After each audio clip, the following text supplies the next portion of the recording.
Uh, Shalom. First and foremost, I want to give all praises, glory, honor to Yahweh Bashem, Yahweh Shai Bashem, Rakakadash. Double honors to our apostles and elders of Great Millstone ever well. Peace and blessings to the hopeful elect out here pushing truth and sincerity. The water, Salaki, the water for what you do. We love you. We appreciate you through the spirit of Yahweh Bashem, Yahweh Shai. Shalom to y'all. It's your brother Dawah Dodd from the Great Millstone Camp in Atlanta, Lord willing to give you an edifying lesson through the spirit and power of Yahweh Bashem Yahweh Shai. Who the world ignorantly calls God, his name is Yahweh, meaning he is or he exists, he to be. And who the world ignorantly calls Jesus Christ, his name is Yahweh Shai, meaning he is the savior or he is the deliverer. If you're watching this now, you're a so-called black, Native American, or Latino man and woman, then you are a Hebrew Israelite according to the Holy Bible. You will not find black, Native American, or Latino in the Bible. If you're watching this now, but you don't look like a so-called black, Native American, or Latino, but you feel like this is the truth and it resonates with your spirit, there's a good possibility that you could be a Hebrew Israelite as well. It does not matter what you look like or about the color of your skin. It only matters that your bloodline goes back to Abraham, Isaac, and Jacob. Jacob had his name later changed to Israel. Israel in the Hebrew is Yasharallah, meaning he is a prince of the power. All right. Without further ado, let's actually finish up in Matthew chapter 13. All right. See what we can pull from it. All right. This is lessons to be learned. All right. Part 2. All right. So let me see here. Last time we spoke about the distractions of this earth. Right. The devil tempting you, or Satan tempting you. You got the mark coming, the MOTB coming. Well, there's gonna be temptations coming from that as well, right? Because scriptures tell us that we will be tried in that hour, right? The whole earth shall be tried in that hour, right? And that's gonna be the biggest thorn, right? That'll be the biggest temptation. However, it's still mentioned in the scriptures, not to let these thorns and things like of that nature to choke you up. That's why you to be rooted in this thing, it says, right? So you need to be rooted, right? So we're going to continue Matthew 13. Let me see. I'll reread 22. It says, he also that receiveth seed among the thorns is he that heareth the word, and the care of this world and the deceitfulness of riches choke the word and becometh unfruitful. All right. So now we have people who, worry about more things that's going on in the flesh rather than worried about, the spirit and pushing out the truth. Right. And learning the scriptures and studying, being brotherly, being charitable, paying tithes and things of that nature. So, focusing on the flesh, what that's going to do is that's going to push you further away from the spirit, right? So you don't focus on the flesh, you focus on the spirit, and in return, you can get a balanced life through the in your flesh. Now here's the thing: I'm not saying that you're going to get a balanced life. I'm just saying that put this truth first, because man cannot live off bread alone, right? You can't live off of bread alone. So if you'll put this truth first, then you could focus on other things after you're finished, but let you try to focus on your flesh. Let you try to focus on your finances. Let you try to focus on your fitness and your family and women and your job. Let you try to focus on that and let that be the center of your attention rather than Yahweh Shemel Shai. Let you do that, then you're gonna be further and further pushed away from the spirit. But take care of your spiritual things, you'll be able to do more things in the flesh. And that's a fact, right? Unless your lot is a certain way, but that's up to the Most High, right? It says verse 23, but he that receiveth seed into the good ground is he that heareth the word and understandeth it, which also beareth fruit and bringeth forth some in 100-fold and some 60 and some 30. So we all have a lot and what we need to push out. We all have our work to do, right? And when you read the parable of the talents, because some men were given 1 or 2 talents or 5 talents, because they worked hard, they were able to reproduce fruit. and they actually achieved and got more talents because of it. And the ones that didn't work at all, and they just hid the talents, just like hiding this truth and knowing it, they didn't produce any fruit, right?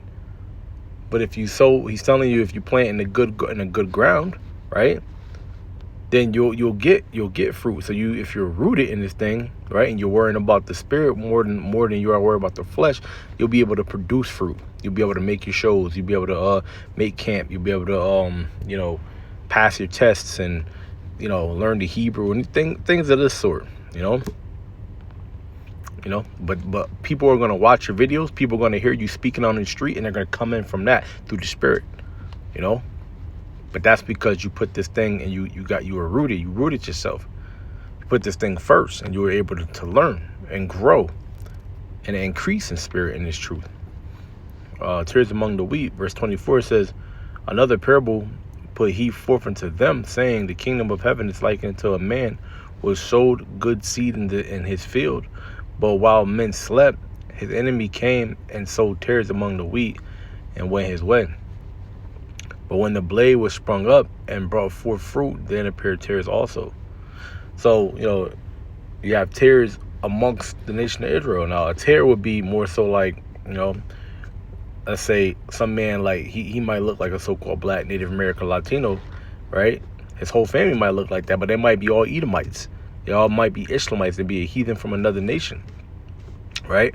Or let's say like a man, he might be a Hebrew Israelite, but let's say he's he's really a spy. He's pretending to be amongst, the fold, amongst the brotherhood, but he's a spy. He's been sent in from Esau, but he might be a Jake. He could be a Hebrew Israelite. However, he was spying on you, and he was spying on you and giving information to Esau. Yeah, that's a tare too. Someone who don't belong there, man. Someone who does not belong there. But it's mainly, like someone, you got tares amongst Jake, they look like Jake, but they're really Edomites and whatnot. That's mainly what that's, but they're going to be sifted out through from the angels, though. Let's actually, let me see if we actually get the word for tares. See what that.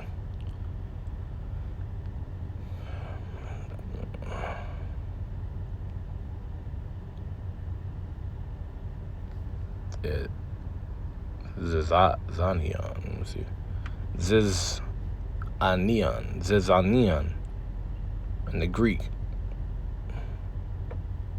Ooh, look at that. Of uncertain origin, a kind of darnel resembling wheat, except the grains are black. Okay, so so you see, someone pretending to be a Hebrew Israelite and they're really not, right? Or just not even pretending, just someone amongst the fold who does not belong there. All right, that's a better way of putting it without giving you the wrong definition. You might have somebody who, amongst the brotherhood, spies, man. They're tares. Yeah, or they look like Jake, but really they Edomites or of another nation. They're heathen. That's a tare. They don't belong there. Somebody that looks like they belong there, but they're of an uncertain origin. So that was good to go and get that definition.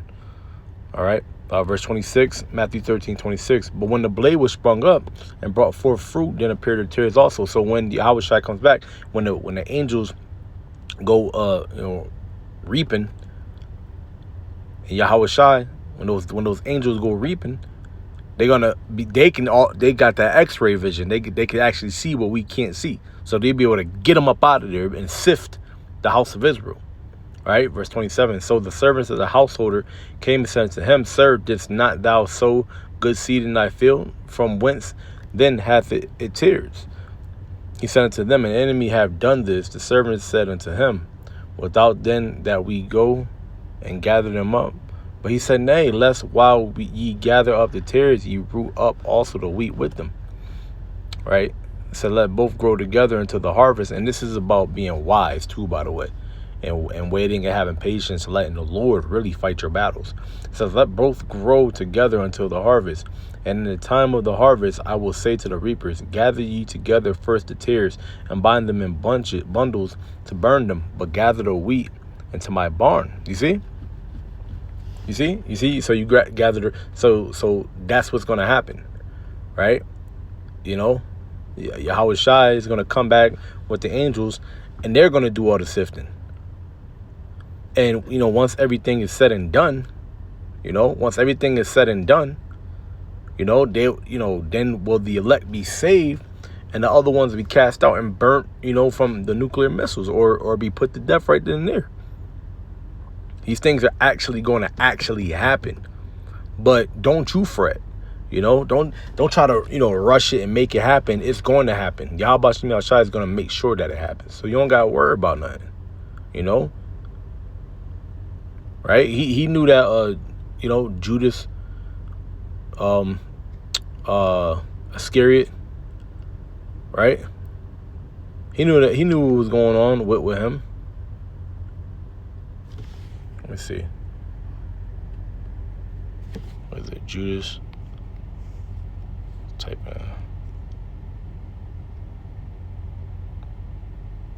Yeah, Simon and the Canaanite, and it says, and Judas Iscariot, who also betrayed him. But he already knew. You would kind of consider him a terror too, because he was a spy. He didn't belong. He was a spy. Scriptures tell us that he set a variance with men in their own house, man. But all right, get ready to get out of here. I'm gonna do a part 3 little one tomorrow, because I actually like this. All right, and we're going into the different parables and whatnot, but we're also learning about the lessons that ought to be learned. But I actually like that being like a series. Put together these series, because I know there's some beautiful scriptures in Timothy's we can go through about how to be. There's also scriptures in Titus as well on how to be, things to be learned. So Lord, when you was edified with that one, to give all praise and glory and honor to Yahweh Ba'Shem Yahushai Ba'Shem Rakakadash.